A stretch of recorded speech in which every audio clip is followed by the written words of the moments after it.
எங்க மாமியார் பர்த்டேக்காக அவங்களுக்கு ஒரு நல்ல தரமான, சுவையான அசைவ விருந்து, அவங்க சமைக்கிற மாதிரியே காரசாரமா சாப்பிடலான்னு நாங்க அவங்கள கூட்டிட்டு வந்து இருந்தா, ஈரோடு பஸ் ஸ்டாண்ட்க்கு ஆப்போசிட்ல இருக்க கிரியாஸ் பக்கத்துல புதுசா ஓப்பன் பண்ணியிருக்க தஞ்சாவூர் மிலிட்ரி கிச்சன் ஹோட்டல். வெளியில அவங்க வச்சிருந்த மெனு போர்ட பார்த்ததும் நான் டிசைட் பண்ணிட்டேன். நம்ம இன்னைக்கு ஃபுல் மீல்ஸ் தான் சாப்பிட போறோம்ன்னு. ஆனா எப்பவுமே பிரியாணி பிரியாணின்னு ஆர்டர் பண்றேன்னா, திடீர்னு ஃபுல் மீல்ஸ்ன்னு சொன்னதும் எங்க ஹஸ்பண்ட்க்கு பயங்கர ஷாக்கிங்.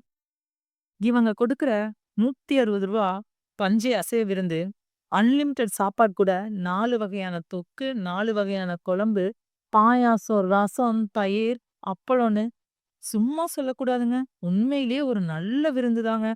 அது மட்டும் இல்ல, நாங்க வாங்குன பிச்சு போட்ட பெப்பர் சுக்கா, கோலா உருண்ட, சிக்கன் பிரியாணி, நண்டு ஃப்ரை வேற லெவல் டேஸ்ட்டா இருந்துச்சுன்னா பார்த்துக்கோங்க. நீங்களும் உங்களுக்கு பிடிச்சவங்களுக்கு நல்ல விருந்து குடுக்கணும்னு பிளான் பண்ணீங்கன்னா, இந்த ஹோட்டல மறக்காம விசிட் பண்ணி பாருங்க. லொகேஷன் கீழ டேக் பண்ணியிருக்கேன்.